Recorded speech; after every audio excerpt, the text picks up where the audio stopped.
Recording in progress. All right, here we go. First question. I have a speech language pathology license issued by the state. How can I be a private citizen and still hold a professional license? It's always a good question, and it's been one that we've answered quite a bit. And it's an ideology issue that I'll explain really briefly because it's not that long. But a lot of people don't recognize that they are not the person contracting. They're holding the office of the registered organization. And the fundamentals on that are Rundle versus Delaware. It's a Supreme Court ruling that says a corporation cannot do business with a living man or woman. And you know, the United States is a federal corporation, Title 28, subsection 3002. The United States cannot do business with living men and women, but you can hold positions in offices. And the reality is this is a tough pill to swallow, but you can track it in the law. You can track it in Black's Law, Uniform Commercial Code 9 under registered organization. That's the birth certificate. And so when you start to get your mind wrapped around, wait a minute, who's the U.S. citizen? It's the registered organization. And yes, you're holding the office, meaning you went and got a job. Your job is called a speech language pathology license. You went and got a job to be a U.S. citizen. You went and got a job to work for the Social Security Administration. You went and got a job to drive people around with passengers and pay tickets and pay professional fees like registration, insurance, and different things like that.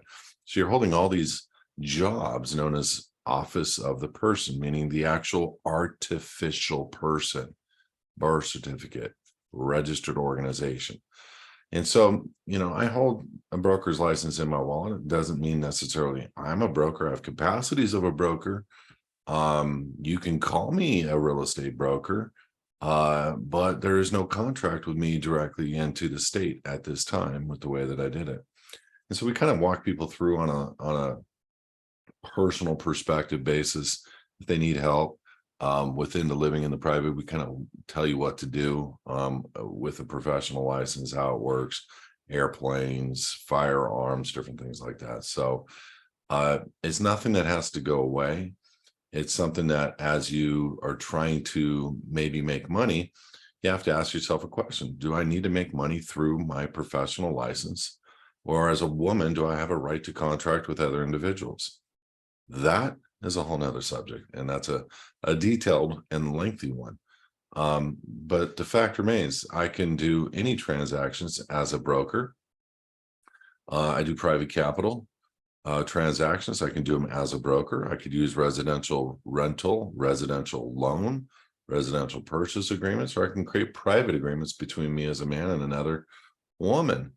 When you're operating through a residential purchase agreement on a private capital deal, you're inviting the government into all those contracts. They made those contracts. They patented or trademarked those words. It belongs to them. The use of you know, those words, broker, that's their word.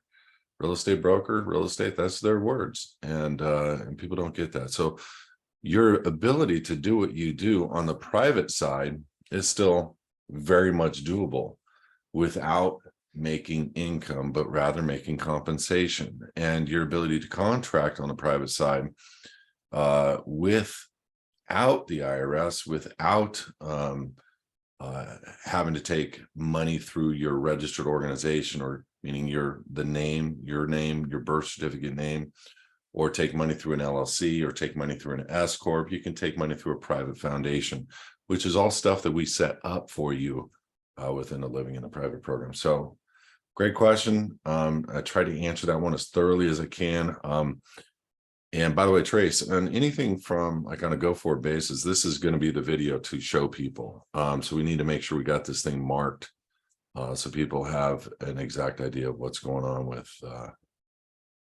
licenses and different things like that. Of course, recordings.